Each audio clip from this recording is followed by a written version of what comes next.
السلام عليكم.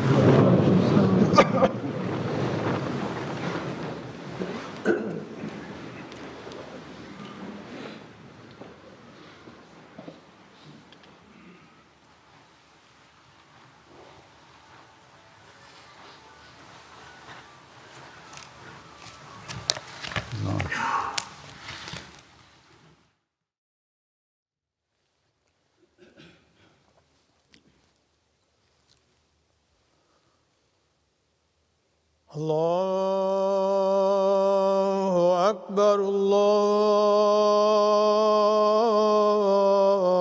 الله أكبر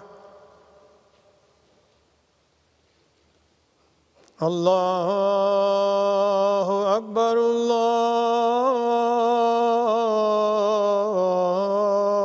الله أكبر أشهد أن لا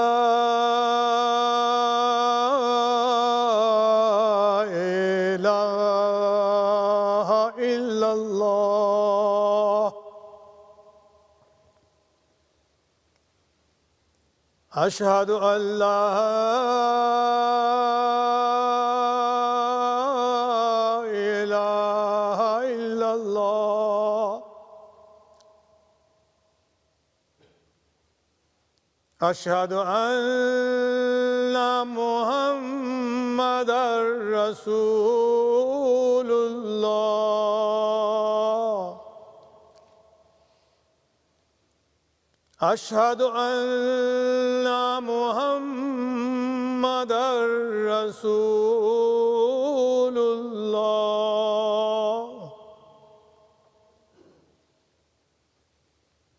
حي على الصلاة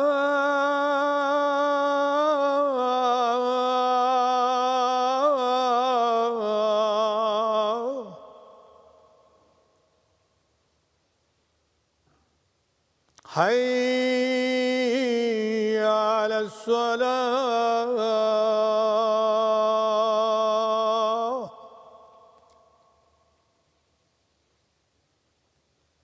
حي على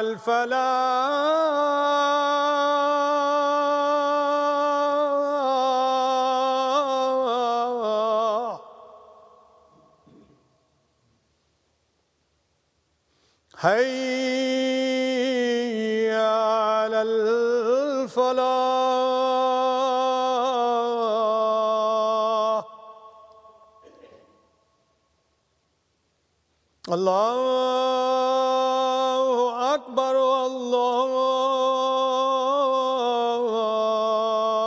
الله أكبر لا إله إلا الله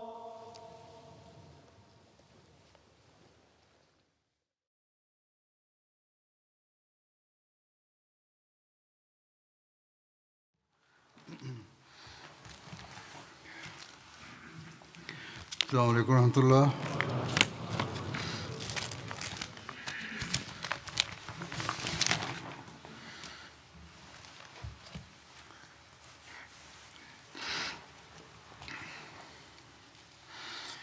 أشهد أن لا إله إلا الله وحده لا شريك له وأشهد أن محمدًا عبده ورسوله أما بعد فأعوذ بالله من الشيطان الرجيم بسم الله الرحمن الرحيم الحمد لله رب العالمين الرحمن الرحيم مالك يوم الدين إياك نعبد وإياك نستعين اهدنا الصراط المستقيم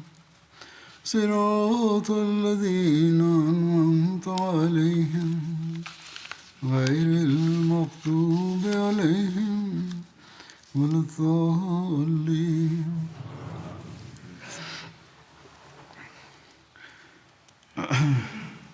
गुज़श्ता जुमा है En el sermón del viernes anterior se mencionaron los acontecimientos que rodearon la expedición de Zikr. Como se dijo, antes de embarcarse en esta expedición, el santo profeta envió a algunos de sus compañeros hacia el enemigo.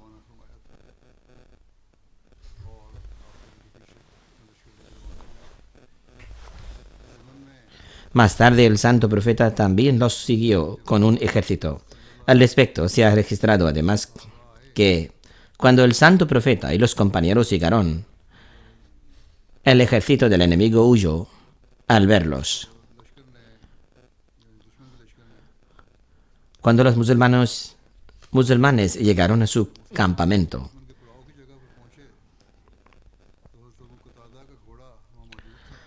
el caballo de Hazrat Abu Qatada estaba allí y estaba atado.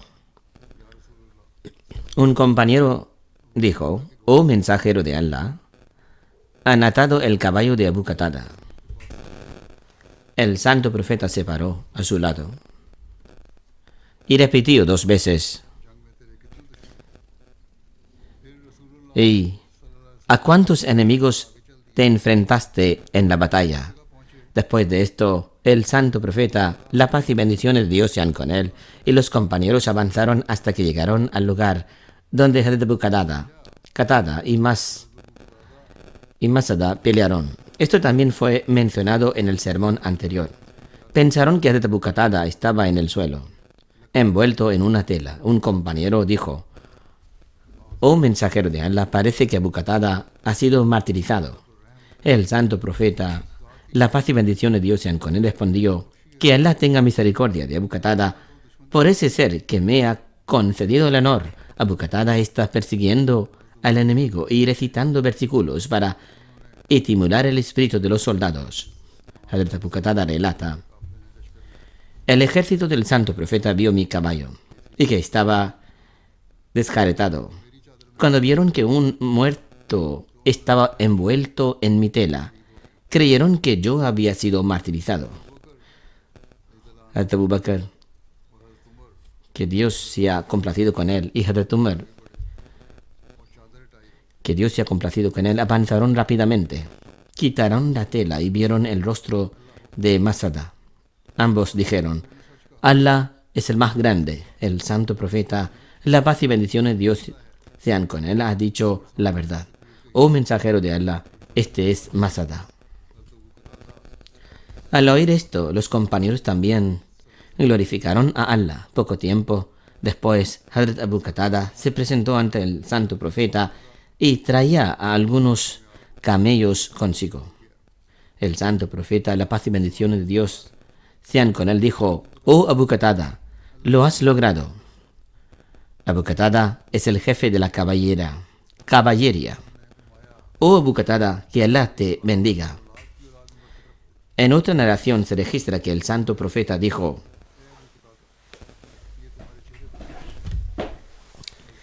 «Que Allah bendiga a tus hijos y a la descendencia de tus hijos». Después, el santo profeta dijo: «Oh Abu Qatada, ¿qué te pasó en la cara?». Hazrat Abu Qatada relata: «Respondí: que mi madre y mi padre sean sacrificados por ti.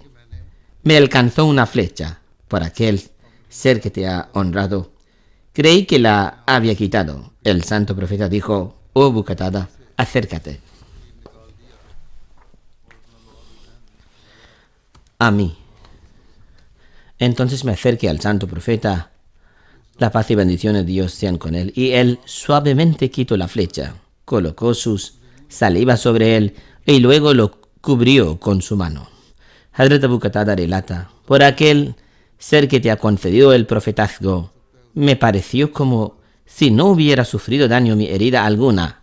Anteriormente se dijo que Hazrat Abu Qatada quitó la flecha él mismo. Sin embargo, es posible que la punta de la flecha todavía estuviera clavada, la cual el santo profeta quitó ya que la marca aún podía verse. En otra narración se registra que cuando el santo profeta vio a Hazrat Abu Qatada dijo: «Oh Allah, bendice su cabello y su piel». También dijo: «Lo has conseguido». Hazrat Abu Qatada relata: «Dije, oh mensajero de Allah, lo has logrado». Cuando Hazrat Abu Qatada falleció a la edad de 70 años, se dice que incluso entonces por su apariencia parecía que tenía 15 años, es decir, parecía muy joven.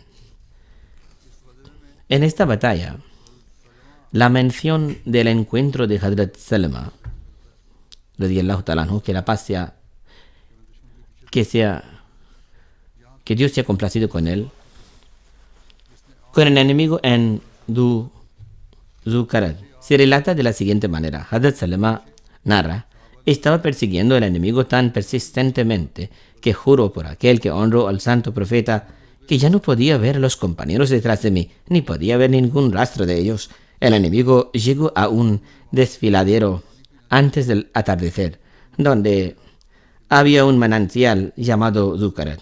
Cuando intentaron beber agua, se dieron cuenta de que todavía los perseguía, por lo que se apartaron. Para entonces el sol ya se había puesto. Cuando vi a uno de ellos, le disparé una flecha. Más temprano esa mañana le había disparado otra flecha.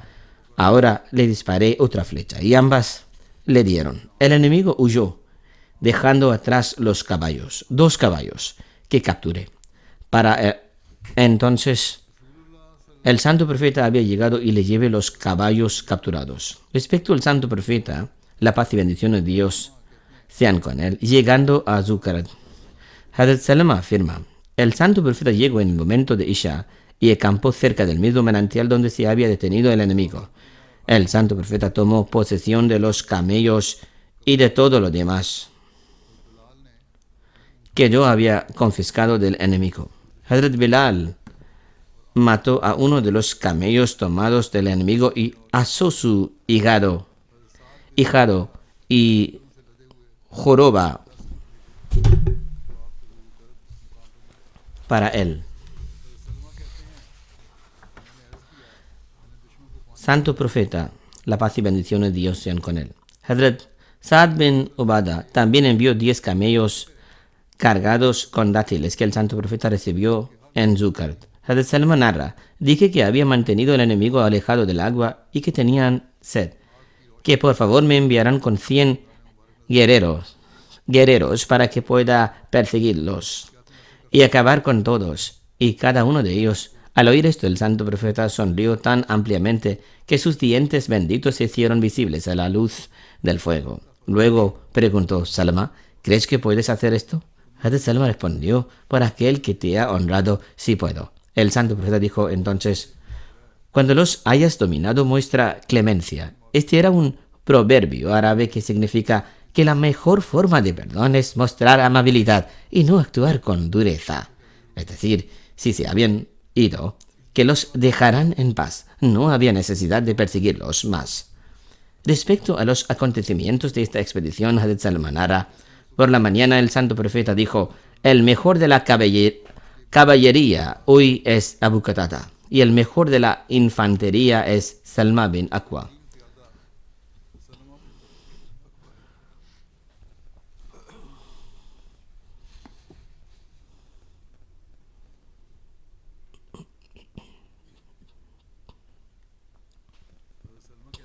Hazrat Salma afirma que el santo profeta le concedió las recompensas tanto de un guerrero montado como de uno que luchó a pie, y también le permitió montar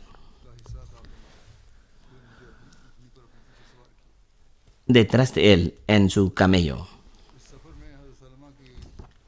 Hay otra narración sobre Hazrat Salma sobre este viaje. Hazrat Salma afirma: «Cuando nos acercábamos a Medina, en nuestro regreso, un compañero ansari que era conocido por su velocidad anunció: ¿hay alguien que quiera competir conmigo hasta Medina?». Repitió estas palabras varias veces. Hazrat Salma afirma: «Estaba viajando detrás del santo profeta en su camello. Les pregunté al compañero del ansari ¿no respetas a ninguna persona honorable? Es decir, ¿no tienes miedo de que alguien honorable vaya por allí haciendo este anuncio? El Ansari respondió, no, no temo a nadie excepto al santo profeta.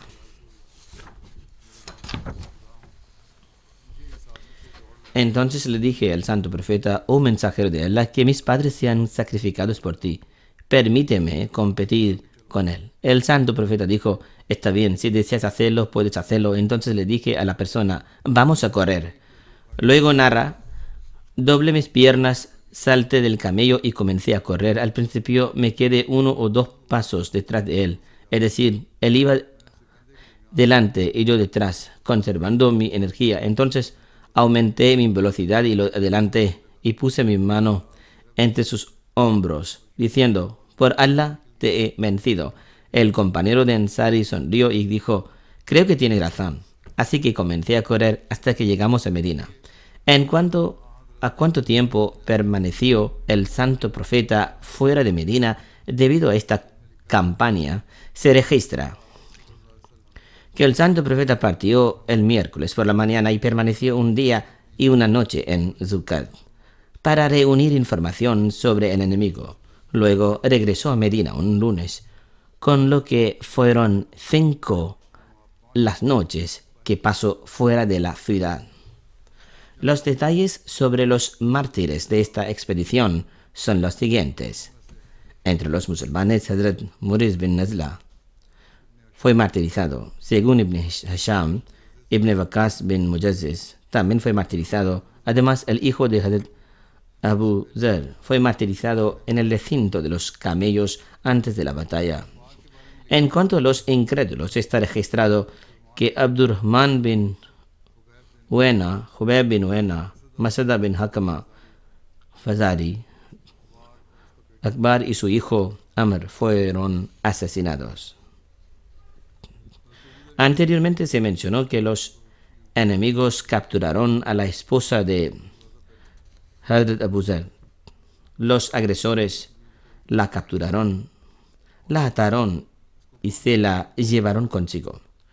Sus captores solían guardar el ganado frente a sus casas durante la noche. Una noche se liberó de sus ataduras y se acercó a unos camellos que estaban atados cerca de ella. Cada vez que se acercaba a uno de ellos, estos gruñían agitados, e incluso cuando ella se alejaba, los camellos hacían ruido.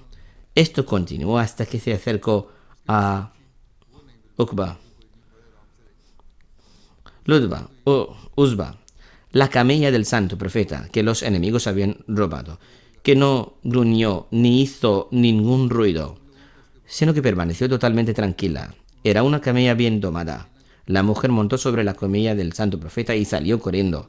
Cuando sus captores se enteraron de su fuga, intentaron capturarla, pero fracasaron. El narrador de este relato escribe que esta mujer había hecho un juramento a Dios de que si él le permitía escapar,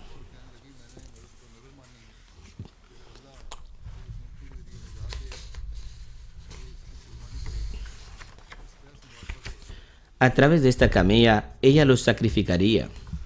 Cuando llegó a Medina y la gente la vio, empezaron a decir que era Uzba, la camella del santo profeta. Ella insistió en que había hecho una promesa de Dios de que si la ayudaba a escapar, sacrificaría el camello por su causa. Tras discutirlo, la gente se dirigió al santo profeta y le explicó el asunto, a lo que el santo profeta respondió, santo es Dios, qué desafortunado recompensa le ha impuesto a esta camella. La camella la ha ayudado a escapar y esto es lo que quiere hacerle. Este juramento a Dios de que si la camella la ayuda a escapar, la sacrificará, no es un buen intercambio. Luego enseñó que no se debe hacer ninguna promesa que lleve a desobedecer a Dios, ni se permite usar como ofrenda algo que no se posee. El santo profeta explicó a la mujer que ni siquiera era la dueña de la camella. Yo soy el dueño. Con las bendiciones de Dios y su buena fortuna deberías volver a tu casa. Ahora mencionaré otra expedición. Esta expedición se conoce como la expedición de Aban bin Said hacia Najd. tuvo lugar en Muharram del séptimo año después de la migración, mientras que, según una narración, tuvo lugar en el mes de Jamatiul Zani del mismo año. Hazrat Mirza Bashir Ahmad también ha situado la expedición en Muharram en el séptimo año después de la migración. Esta parece ser la estimación más exacta, porque según las narraciones, antes de partir hacia Khyber, Hazrat Aban bin Said fue enviado desde Medina hacia Najd y emprendieron su viaje hacia Khyber en Muharram durante el séptimo año después de la migración. Los detalles sobre Hazrat Aban son los siguientes. Su padre era uno de los jefes de los Quraysh. Los hermanos de Aban, Ammar y Khalid, ya se habían hecho musulmanes y formaban parte del grupo que emigró a Abisinia. Aban había luchado en la batalla de Badr del lado de los idólatras. Había dado protección tribal a Hazrat Usman durante el tratado de Hudaybiyah. Cuando Ammar y Khalid regresaron de Abisinia, los dos hermanos se llamaron a Aban. Se reunieron en Khyber con el profeta Muhammad y Aban aceptó el Islam. Una narración registra que Hazrat Aban bin Said aceptó el Islam en el tiempo transcurrido entre el tratado de Hudaybiyah y la batalla de Khyber. En el momento del fallecimiento del santo profeta, Aban ocupaba el cargo de gobernador de Bahrein. Después fue a ver a Hazrat Abu Bakr y partió hacia Siria. En el año 3 después de la migración fue martirizado. Según una narración, falleció en el 23 en el año 23 después de la migración, durante la era de Hazrat Usman. Antes de emprender el viaje para la batalla de Khyber, el santo profeta envió una expedición hacia Najd. Najd es una región parcialmente árida, pero verde, con numerosos valles y montañas. Su área abarca desde Yemen, en el sur, hasta las regiones desérticas de Siria e Irak, en el norte. Al oeste se encuentra la región desértica, conocida como el Hijaz. Esta zona se encuentra a 1200 metros sobre el nivel del mar, por lo que recibe el nombre de Najd. El propósito de este ejército era, en ausencia del santo profeta, mantener Medina a salvo de las tribus enemigos, que siempre buscaban una oportunidad para atacar Medina. Cada vez que el santo profeta abandonaba Medina con sus compañeros, se consideraba un momento crucial para el ataque de las fuerzas enemigos.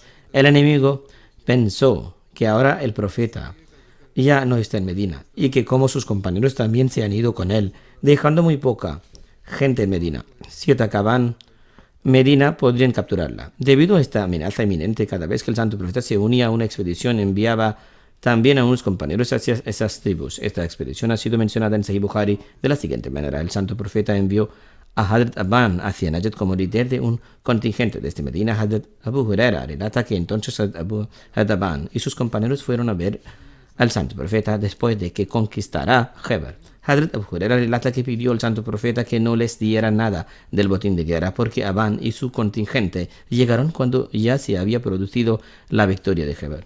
Y este provocó una disputa entre ambos. El mensajero de Allah dijo: siéntate, oh Aban, y no le dio a Aban nada del botín de guerra, porque Aban no había participado formalmente en la batalla de Khyber. Esta parece la razón más plausible. A continuación,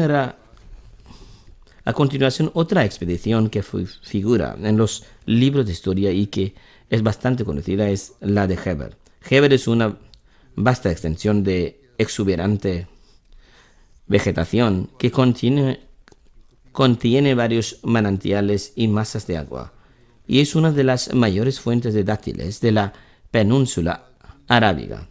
Basta para comprender su verdor el hecho de que solo uno de sus valles, conocido como Hatiba, contenía más de 40.000 palmeras datileras. En Valle de Khyber está situado a 96 millas al norte de Medina. Los judíos llevaban mucho tiempo asentados aquí. Según los relatos históricos, los israelitas estaban asentados aquí desde la época del profeta Moisés. Según algunos historiadores, se habían asentado aquí desde la época de Nabucodonosor. Hay otras narraciones que también indican que los judíos estuvieron asentados en Khyber durante mucho tiempo y que vivían en grandes fortalezas que habían construido. Este lugar tenía un significado especial para ellos y se dice que incluso lo tiene hasta ahora. En hebreo, Heber significa fortaleza. Algunas tribus judíos se habían asentado en Medina, pero las tribus judías de Heber se distinguían de las de Medina en una cosa. Las tribus de Heber eran conocidas por su valentía y determinación excepcionales en la batalla. Además, también estaban más unidas que las demás tribus. Por este motivo, esta zona de península arábiga se consideraba una fuerza poderosa y unificada. Ya se trate de los judíos de Medina o de los judíos de Heber. Sus conspiraciones y estratagemas traicioneras contra el santo profeta y el Islam habían excedido todos los límites. Debido a sus intensos celos y enemistad, no dejaron piedra sin mover en sus esfuerzos por destruir completamente el santo profeta y al Islam. Por el contrario, el santo profeta siempre mostró bondad hacia los judíos de Medina y estableció tratados de paz con ellos. Siempre que rompían sus tratados o violaban sus condiciones, la primera respuesta del santo profeta era perdonarlos. E incluso llegaron a intentar matar al santo profeta en muchas ocasiones. Violando sus tratados, incluso ayudaron a las fuerzas enemigos a atacar Medina. Como consecuencia, los judíos recibieron un castigo muy severo que estaba en total consonancia con los principios de justicia y equidad. Sin embargo, el nivel de compasión y perdón del santo profeta era tan grande que concedió paz y seguridad a sus vidas y riquezas, y solo los expulsó de Medina e incluso entonces les permitió llevarse consigo las posesiones que quisieran. Si Dios no lo quiere, el objetivo del santo profeta era coaccionarlos y tratarlos injustamente. Entonces, debido a la repetida traición de los judíos de Medina, nunca los habría perdonado. Si la intención del santo profeta hubiera sido causar un derramamiento de sangre, entonces nunca habría permitido que los Banu Qanqa y Banu Nazir abandonaron Medina con total protección y al mismo tiempo garantizado la protección de sus vidas. Si el propósito del santo profeta hubiera sido adquirir riquezas, entonces los Banu Nazir, que eran considerados el pueblo más rico de toda Arabia, nunca habrían recibido permiso para abandonar Medina con grandes sacos y bolsas llenas de oro y plata, exhibiéndolos abiertamente ante los ciudadanos de Medina. Después de que los judíos de Medina se establecieron en Heber, deberían haber buscado la paz y la reconciliación con el Islam y con el fundador del Islam, debido a la cantidad de bondad y generosidad, perdón y compasión que el santo profeta les mostró. Tras su exilio de Medina, un gran número de judíos se establecieron en Heber. Sin embargo, Heber, que ya era una fuerza poderosa experta en la guerra, se convirtió ahora en un punto de encuentro para hundir peligrosos planes y conspiraciones contra los musulmanes. Una gran delegación de judíos de Heber, compuesta por destacados líderes, fue a reunirse con los idólatras de la Meca. Prepararon un plan para destruir el Islam y el bendito personaje del santo profeta. Después de que los habitantes de la Meca accedieran, esta delegación decidió visitar también las tribus vecinas. Después de que una de las tribus accediera, alzaron un ejército de 1.500 hombres, que históricamente era un ejército muy numeroso, y atacaron Medina. Esta batalla se conoce en la historia islámica como la batalla de Ahzab o la batalla de la Fosa. Ya se ha mencionado anteriormente, no cabe duda de que si no fuera por el socorro y la ayuda especial de Dios Altísimo, el nombre de Medina junto a los musulmanes se habría borrado por completo. Sin duda, los judíos de Heber también estaban entre los cabecillas de esta peligrosa conspiración y ahora centraron sus esfuerzos en buscar la forma de acabar con los musulmanes. Ni siquiera el estricto castigo impuesto a Banu Qurayza en Medina por la ruptura de su pacto persuadió a los judíos de Heber de cambiar de actitud. Por lo tanto, se había hecho imprescindible tomar medidas directas contra estos traidores y conspiradores con el fin de establecer la paz en la región, de manera que cada persona pudiera practicar su propia fe y religión sin ningún temor o peligro para ellos, como indica el versículo, lo que significa que la religión se practica totalmente por amor a Dios y que no existe coacción alguna en materia de fe, ya que se trata de un asunto entre el hombre y Dios. Un famoso orientalista, Montgomery Watt, que nunca tiene reparos en arrojar veneno contra el Islam, y el fundador del Islam, escribe en su libro: la razón más simple y clara del ataque a Heber fue que ellos, es decir, gente de Heber, habían utilizado desesperadamente su riqueza para incitar a las tribus vecinas a alzar las armas contra los musulmanes. Por lo tanto, este fue el trasfondo particular por el que el santo profeta tomó la decisión, tras recibir indicaciones celestiales, de lanzar un ataque contra Heber. Alama Ibn Sa'd escribe que la batalla de Heber tuvo lugar en el mes de Jumadi al-Ula, en el año 7 después de la Hijra, mientras que Ibn Uqba y el Ama Ibn Ishaq relatan que el santo profeta regresó a Medina desde Hudaybiyah en Zul Hijjah, y después de permanecer en Medina durante aproximadamente 20 noches, partió hacia Heber en el mes de Muharram.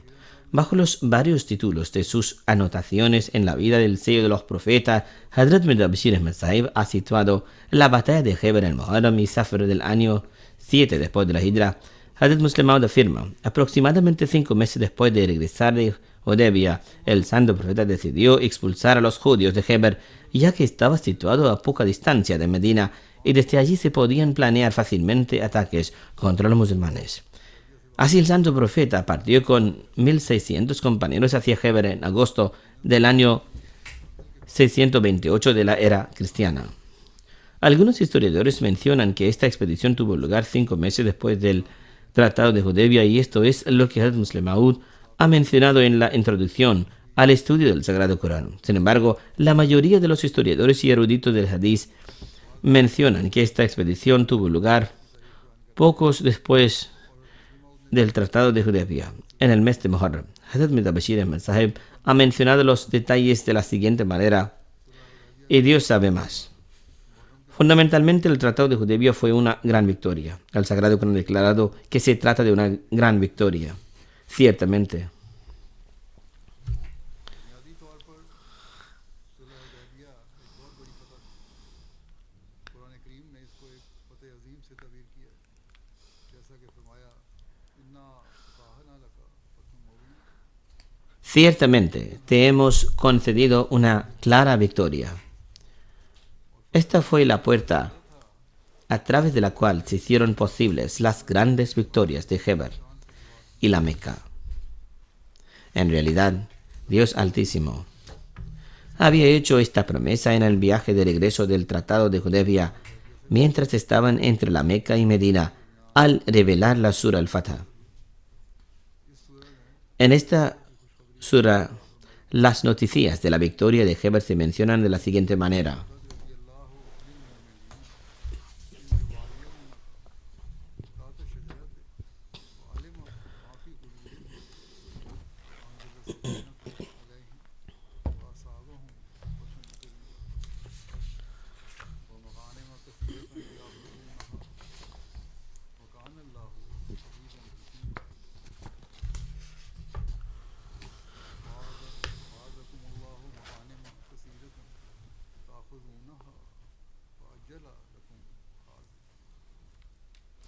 En verdad, Allah se congratuló con los creyentes cuando te juraron fidelidad bajo el árbol. Él sabía lo que había en sus corazones y Él les infundió tranquilidad, recompensándolos con una victoria inmediata, es decir, la victoria en Heber, y grandes trofeos que obtendrán, es decir, recibieron un gran botín de Heber, ya que Allah es el poderoso, el sabio. Allah os ha prometido grandes trofeos que alcanzaréis. Os ha dado esto de antemano. Los detalles sobre la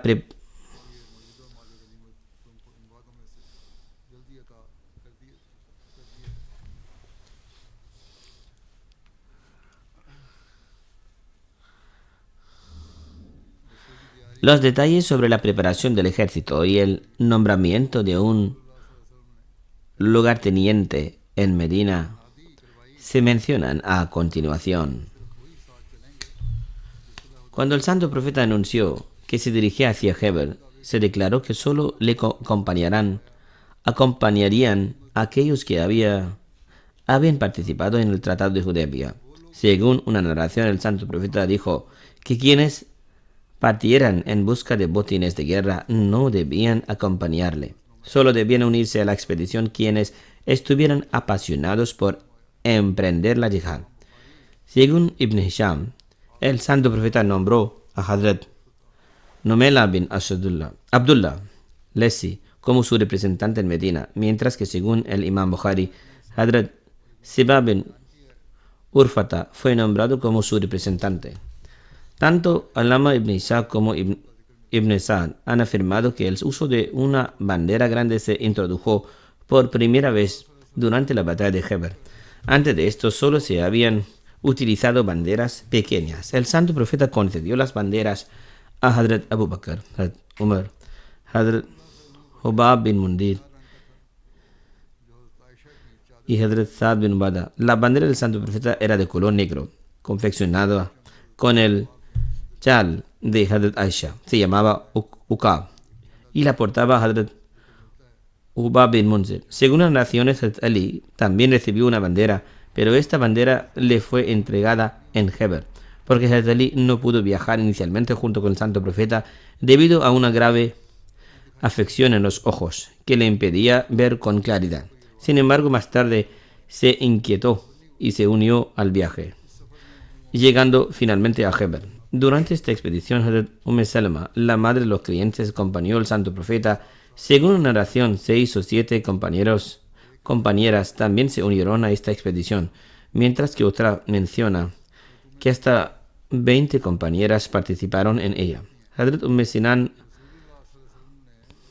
Aslamia narra que cuando el santo profeta expresó su intención de viajar hacia Heber, ella se acercó a él y le pidió: «Oh mensajero de Dios, si me lo permites, me gustaría acompañarte.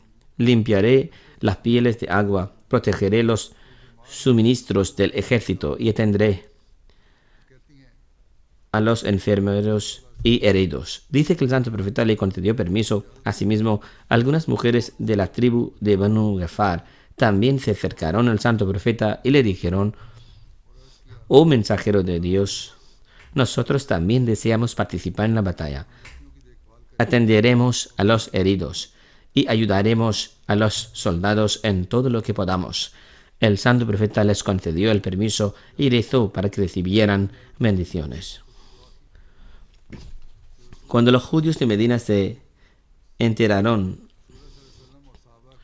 de los preparativos del santo profeta y sus compañeros, se preocuparon mucho. Se dieron cuenta de que si el santo profeta entraba en Heber, el destino de Heber sería el mismo que el de Banu Kianaka, Banu Nazir y Banu Qurayza, que ya habían sido derrotados. Los judíos de Medina eran ricos y los musulmanes de Medina, debido a su debilidad financiera, a menudo les pedían prestado dinero.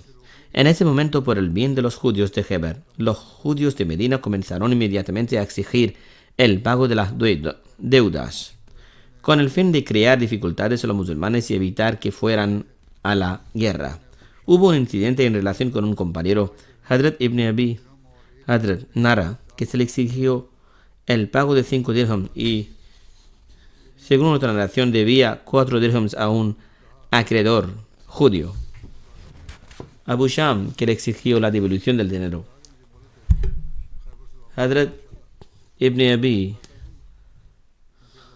Hazrat respondió: «Dame un poco de tiempo. Te lo devolveré cuando regrese de Heber, si Dios quiere, pues Dios ha prometido a su mensajero que recibirá el botín de Heber». Abu Sham, lleno de envidia y animadversión, respondió: «¿Crees que luchar contra la gente de Heber es como luchar contra beduinos comunes? Juro por la Torah que hay 10.000 guerreros allí». Ambos presentaron su caso al santo profeta. En aquel momento la situación era extremadamente tensa y este judío expresó una fuerte predisposición a favor de los judíos de Khaybar, burlándose de los soldados musulmanes como jefe del Estado. El santo profeta tenía autoridad para imponer un castigo al judío. Sin embargo, el notable ejemplo de paciencia, indulgencia, justicia y tolerancia del santo profeta quedó patente cuando ordenó: da a este judío lo que le corresponde. Hazrat ibn Abi Hazrat respondió: por aquel que te envió con la verdad, no soy capaz de pagarle ahora mismo. El santo profeta repitió: independientemente de las circunstancias, dale lo que le corresponde. Hazrat ibn Abi Hazrat narra que se quitó el turbante y lo utilizó como cinto. Luego vendió la prenda de su cintura en el mercado y pagó la deuda del judío. Luego Salma bin Aslam le dio otro trozo de tela, un manto, o según otra narración se lo dio una compañera anciana que se enteró de la situación y se lo regaló. Fue decreto de Dios que durante la campaña de Khaybar, Hazrat ibn Abi Hazrat recibiera botín de guerra que incluía una prisionera que estaba emparentada con el mismo Abu Sham. Entonces le entregó a esta mujer a cambio de un rescate.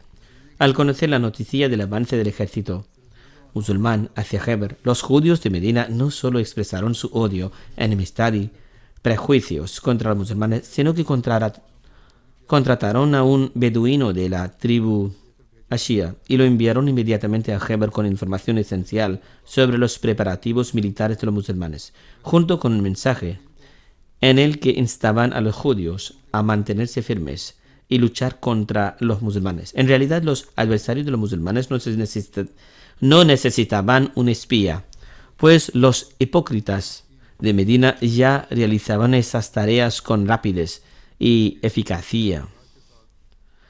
Así también en esta ocasión el líder de los hipócritas, Abdullah bin Ubay Sulul, no permaneció en silencio. A través de uno de sus socios envió una carta urgente a los judíos de Khaybar. El contenido de la carta era el siguiente: Muhammad viene hacia ti, toma medidas para tu defensa, acumula las riquezas en tus fortalezas y prepárate para enfrentarte a él en el campo de batalla. No les tengas miedo en absoluto. Vosotros sois numerosos y los hombres de Muhammad son pocos en número y tienen una pequeña cantidad de armas. Cuando los judíos de Khaybar se enteraron de la llegada del ejército musulmán, sus líderes convocaron una reunión y expresaron diferentes opiniones. Entre los líderes judíos se menciona que cuando los judíos de Khaybar se enteraron de la llegada del ejército musulmán, convocaron una reunión para discutir la forma de luchar contra ellos. Los líderes judíos hicieron varias sugerencias. Un grupo sugirió que los judíos deberían atrincherarse dentro de sus fortalezas y luchar desde detrás de los muros, creyendo que los musulmanes eventualmente se verían obligados a abandonar el asedio debido a la frustración. Sin embargo, Abu Zainab, hermano del famoso guerrero Khaybar Marhab, propuso una estrategia alternativa. En lugar de luchar desde dentro de las fortalezas, debían enfrentarse a los musulmanes directamente en campo abierto.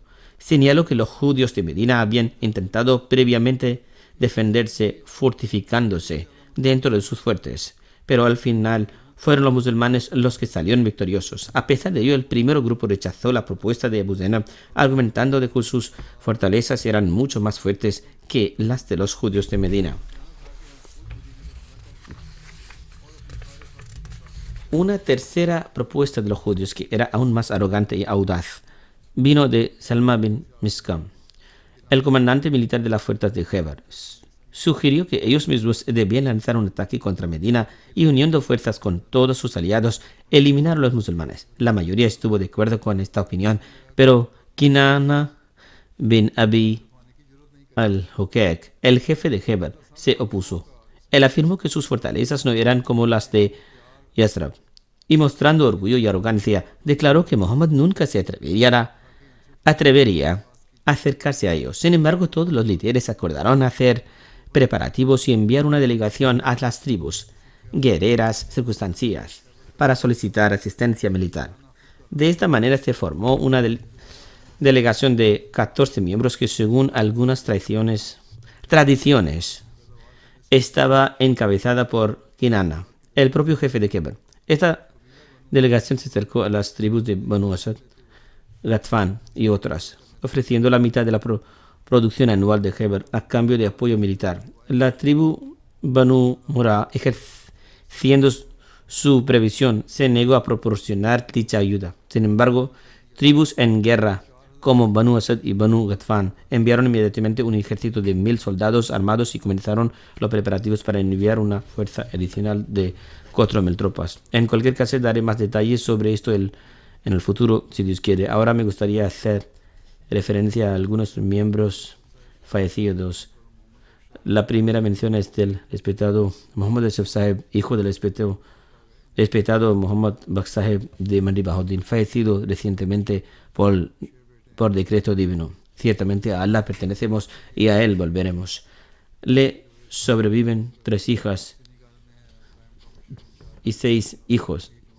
Uno de sus hijos, Kashif Javed Sahib, se encuentra actualmente en Senegal, desempeñado en el cargo de misionero encargado interino y presidente nacional de la comunidad, razón por la que no pudo viajar desde Senegal para asistir al funeral de su padre. Su hijo, que es misionero, escribe: mi padre era una persona extremadamente sencilla, bondadosa y temerosa de Dios. Sentía un inmenso amor por el califato. Era el único musulmán ahmadí de su familia y solía decir que todo lo que habíamos logrado se debía al ahmadí. Aconsejaba a sus hijos que mantuvieron siempre su conexión con la comunidad y el califato. Su abuelo, Muhammad Azam Sahib, aceptó el ahmadí en 1968 en un pueblo llamado Bhabra, cerca de Surgoda. Y en ese momento mi padre también se convirtió en musulmán ahmadí. Afirma también que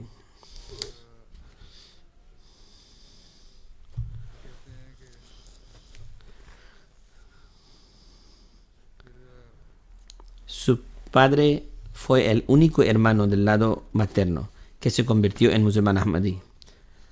Después de completar su matrícula, dejó el pueblo y obtuvo un empleo en la fábrica de azúcar Shahtaj en Mandi Bahauddin, donde permaneció hasta su fallecimiento. En su vejez aprendió con entusiasmo a leer el Sagrado Corán y luego lo estudió con tanta dedicación y amor que realizaba 1 o 2 lecturas completas cada mes. Durante el Ramadán lo completaba 2 o 3 veces. Ayudaba especialmente a los pobres y nunca dejaba a nadie con las manos vacías.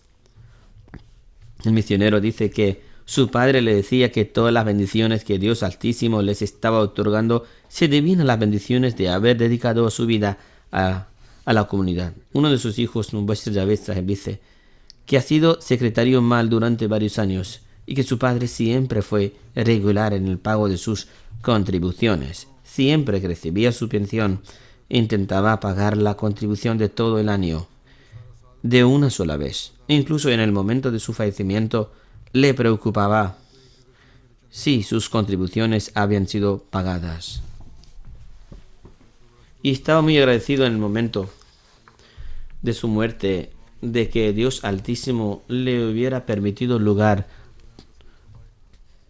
pagar todas sus contribuciones. Que Dios Altísimo le conceda perdón y misericordia y conceda paciencia y consuelo a todos aquellos que dejó atrás. La segunda mención es de Habib Muhammad Shatri Sahib, Naib Amir II de Kenia, hijo de Muhammad Habib Shatri Sahib.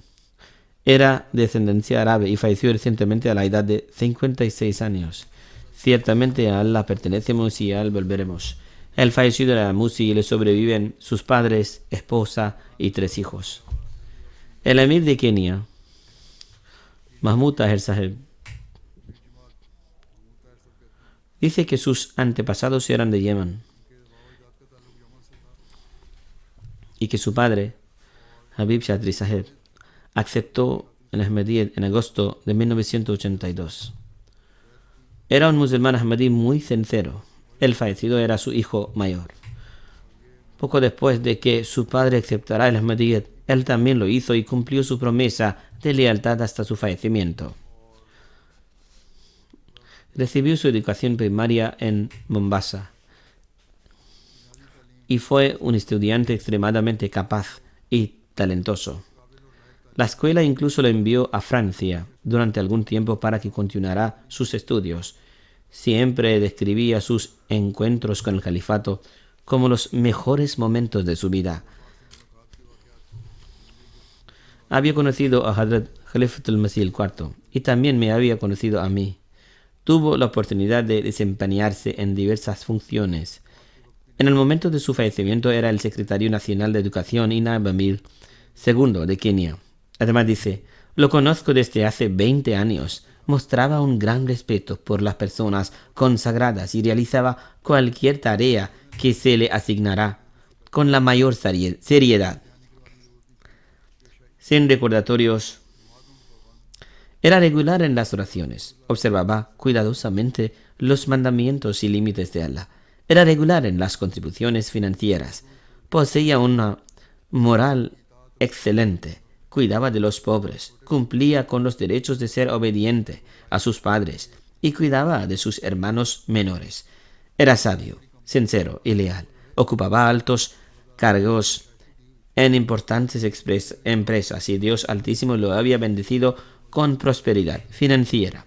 Aunque tenía conexiones con empresarios, políticos, gubernamentales y religiosos desde una perspectiva mundana, nunca ocultó su creencia en el Ahmadiyyat, sino que la utilizó como una oportunidad para predicar. Por eso muchas personas de alto rango del gobierno, el sector empresarial, la política y las élites de Mombasa asistieron a su funeral. Que Dios Altísimo conceda al fallecido perdón y misericordia y conceda paciencia y coraje a todos sus seres queridos. La tercera mención es del respetado Anubi Madingo Saheb, quien era presidente de una comunidad en Zimbabue. También él ha fallecido recientemente. Ciertamente a él la pertenecemos y a él volveremos. Su hijo Yusuf Anubi Saheb, quien es el presidente de la comunidad en Zimbabue, escribe que inicialmente era un musulmán sunita y solía oponerse a la comunidad, pero tenía amor por el Islam en su corazón. Primero estuvo en Malawi, donde había una oposición considerable. Luego se mudó a Zimbabue, donde por su amor por el Islam reunió a la gente que le rodeaba y organizó oraciones en congregaciones en su área. Tenía un deseo ardiente en su corazón de convertirse en un verdadero musulmán. Más tarde entró en contacto con la comunidad. Nuestro misionero Samiullah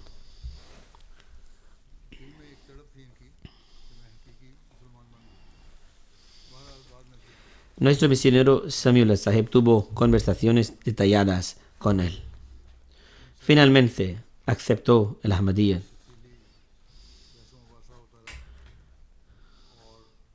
Y fue el primer musulmán ahmadí de su zona. Después de aceptar Ahmadiyyat se enfrentó a la oposición y la gente que había reunido lo abandonó. Le crearon dificultades, por lo que abandonó el centro que había establecido para la reunión comunitaria y las oraciones en congregación y comenzó a ofrecer oraciones diarias y oraciones de los viernes en casa con los miembros de su familia. Sin embargo, no perdió el coraje y continuó predicando. Muchas personas escucharon su mensaje y se unieron a la comunidad a través de él.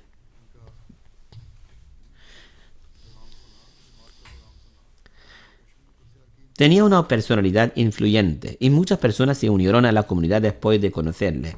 Gracias a su propio sacrificio económico, adquirió un terreno en el que actualmente se construye la primera mezquita de la comunidad musulmana ahmadiyya de Zimbabue. Su deseo era que se terminara estando él vivo. Si bien, aunque no se pudo completar en ese momento, ahora está en construcción.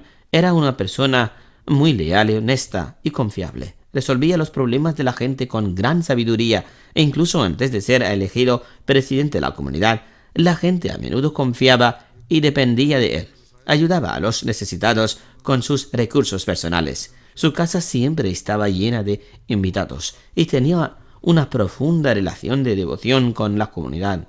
Siempre alentaba a todos a mantenerse conectados con la comunidad. Entre los que dejó atrás hay 8 hijos y, como mencionado, su hijo es el presidente de la comunidad en Zimbabue. Uno de sus nietos, Cassim Onubi, es el primer misionero central en Zimbabue, quien estudió en Jamia. Que Dios Altísimo conceda al difunto perdón y misericordia, que las enseñanzas de la comunidad continúen en sus generaciones y que ellos sigan haciendo buenas obras.